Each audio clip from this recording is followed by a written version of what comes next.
శ్రీమాత్రే నమ. జయ గురు దత్తాత్రేయ నమ.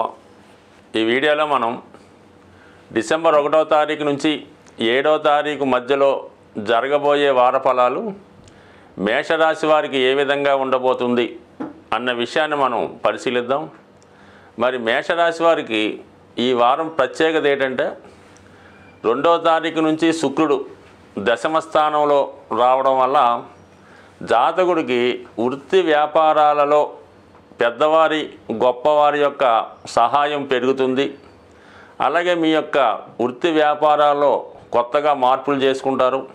వ్యాపారాన్ని అభివృద్ధి చేసే కార్యక్రమంలో ఏదైనా కొత్త వాహనాన్ని కొనడం కానీ, మీ యొక్క కార్యాలయాన్ని చాలా ఆధునికరంగా అలంకరించడం, కొత్త హంగులతో కొత్త వ్యాపార వ్యవహారాలు ప్రారంభించడానికి ఈ వారం మీకు అనుకూలంగా ఉన్నది. అలాగే ధనస్థానంలో ఉన్నటువంటి గురుగ్రహం వక్రగమనంలో ఉన్నప్పటికీ కూడా నవాంశలో కర్కాటకంలో ఉచ్చులో ఉండడం వల్ల జాతకుడు స్థిరాస్తులు కొనే ఆలోచన సఫలీకృతం అయ్యే అవకాశం ఉంది. అలాగే ఈ రాశిలో ఉన్నటువంటి పెద్దవారికి భక్తులకి ఏంటంటే ఏదైనా పుణ్యక్షేత్రాన్ని దర్శించి అక్కడ ఆనందంగా ఒక 2-3 రోజులు గడిపి వచ్చే అవకాశం ఉంది.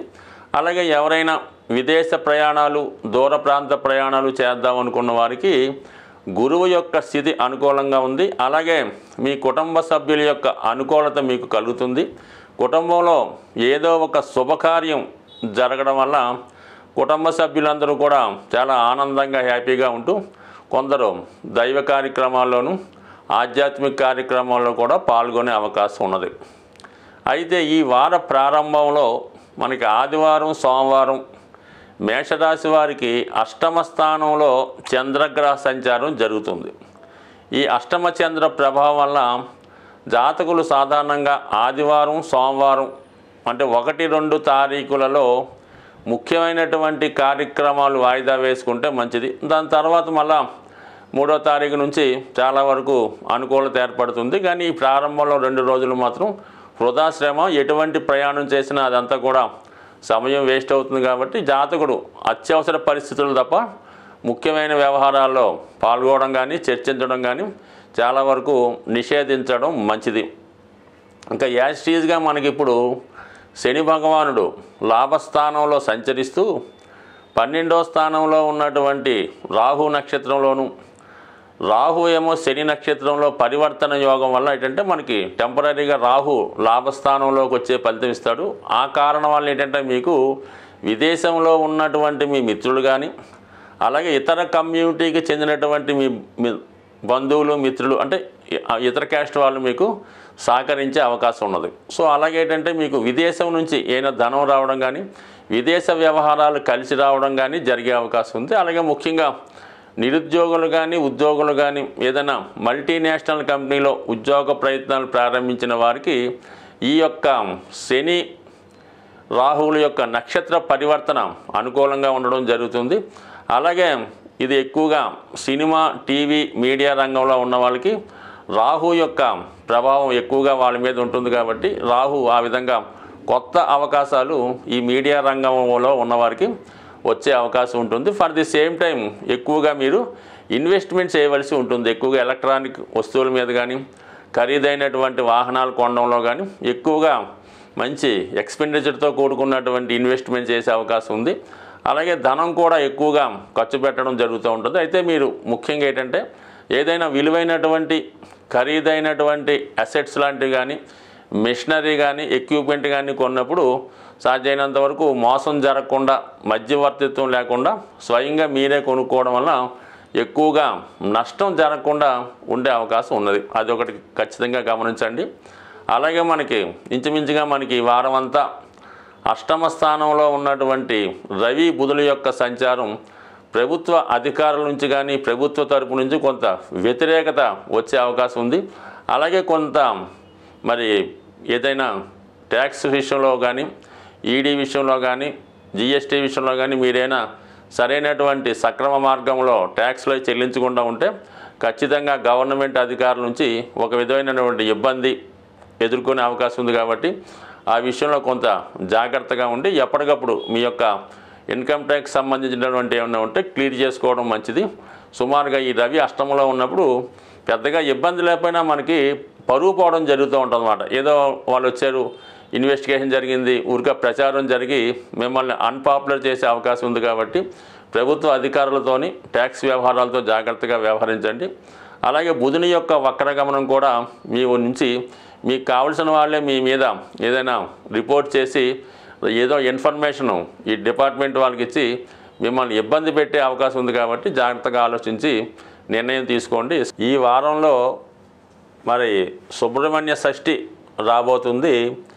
డిసెంబరు 7వ తారీఖున సుబ్రహ్మణ్య షష్ఠి, అలాగే 6వ తారీఖున నాగపంచమి రావడం జరుగుతూ ఉంటుంది. ఈ రెండు కూడా ఎవరి జన్మజాతకంలో సర్పదోషం లాంటిది ఉంటుందో వాళ్ళు దాని పరిహార నిమిత్తం ఈ 2 రోజులు కూడా విధి విధానంగా సుబ్రహ్మణ్య స్వామిని ఆరాధించడం వల్ల వారి జాతకంలో ఉన్నటువంటి సర్పదోషం పరిహారం అయ్యే అవకాశం ఉన్నది. అంటే అసలు సర్పదోషం ఏ విధంగా ఉంటుంది, దానివల్ల ఏ విధమైనటువంటి ఫలితం వస్తుంది అని గమనిస్తే జాతకంలో కేంద్రాల్లో పాపగ్రహాలున్నా, పంచమ స్థానంలో కుజుడు, శని, రాహు, కేతు లాంటి గ్రహాలున్నా, వృశ్చిక రాశిలో ఇటువంటి పాపగ్రహాలున్నా, అలాగే శుభగ్రహాలైనటువంటి గురువు, శుక్రుడు, రాహుకేతువులతో కలిసిన ఈ విధమైనటువంటి సర్పదోషం అన్నది ఏర్పడడం జరుగుతూ ఉంటుంది. అలాగే కుజుడు బలహీనపడి ఉన్న, నీచ స్థితిలో ఉన్న రాహుతో కలిసినా కూడా అంటే ఏదో విధంగా అంటే ప్రతి జాతకంలో కుజదోషం ఉన్నట్టు ప్రతి జాతకంలో కూడా ఏదో ఒక సర్పదోషం అన్నది కనబడడం జరుగుతూ ఉంటుంది. అంటే ఈ సర్పదోషం ఎందుకు ఏర్పడుతుందంటే తెలుసో తెలియకో సర్పాలకి ఇబ్బంది కలగడం వలన ఈ దోషం రావడం జరుగుతుంది. ఇది 7 తరాలుగా జాతకుడిని బాధించే అవకాశం ఉంది. అంటే మీ పూర్వీకులు 7 తరాలుగా అటు ఇటు వాళ్ళు ఏ దోషం చేసినా అది కుటుంబంలో అందరికీ రావాలనే ఏం లేదు, ఎవరో ఒకరికి రావచ్చు. మళ్ళా అది ఎక్కువగా ఈ సర్పదోషం మరి పిల్లలు కలగడంలో ఆలస్యం అవుతుంటుంది. ఎవరి జాతకంలో ఈ సర్పదోషం ఉన్నా వాళ్ళకి ఏమవుతుందంటే సంతానం లేటుగా పుట్టడం, పుట్టినవారు చాలా బలహీనంగా ఉండడం, ఆరోగ్యకరంగా లేకపోవడం, విద్య రాకపోవడం, ఏదో ఒక రోగం వస్తూ ఉంటుంది. అలాగే ఏంటంటే జాతకుడు చెడు వ్యసనాలకి లోనవుతూ ఉంటాడు. తల్లిదండ్రులను హింసించడం, ఇంట్లో డబ్బులు పట్టిపోయి ఖర్చు పెట్టడం, తాగుడు లాంటి కార్యక్రమాలు చేపట్టడం, పగలంతా నిద్రపోయి రాత్రులంతా మేల్కొని వివిధ ప్రాంతాల్లో సంచరించడం, ఇవన్నీ కూడా జాతకుడి యొక్క సర్పదోషానికి కారణమవుతూ ఉంటాయి. ప్రస్తుతం రుణ బాధలు ప్రతి జాతకుడికి కూడా అంటే ఎవరైతే ప్రస్తుతం రుణ బాధలతో ఇబ్బంది పడుతున్నారో, అంటే రుణ బాధలు అంటే ఏదో ఇల్లు కట్టుకొని హౌసింగ్ లోన్ తెచ్చామండి, కారు కొనుక్కొని హౌసింగ్ లోను, అమ్మాయికి పెళ్లి అది రుణ బాధలు కాదండి. మీరు ఏదన్నా వ్యసనానికి లోనై ఏదో పేకాట డబ్బులు పోగొట్టుకోనో, ఆన్లైన్లో డబ్బులు పోగొట్టుకోనో, ఉద్యోగంలో డబ్బులు వాడేసి యజమాని డబ్బులు వాడేసి అది బాకీ పడడం అన్నది రుణం తప్ప మన బాధ్యత కోసం పిల్లల్ని చదివించడానికి తల్లిదండ్రులను వైద్యం చేయడానికి అప్పు చేయడం అనేది ఆ అప్పుల బాధలు మీకు నష్టం లేదు. దానివల్ల మీకు పెద్దగా ఇబ్బంది ఉండదు. ఈ విధంగా మీరు వ్యసనానికి లోనై స్త్రీలకి డబ్బు వ్యసనం పెట్టడం, పేకాట ఆడడం వల్ల చాలామంది అప్పుల పాలు అవుతుంటారు. అది అప్పుల పాలు అవ్వటం వాళ్ళు ఎక్కువ ఇబ్బంది పడుతుంటారు.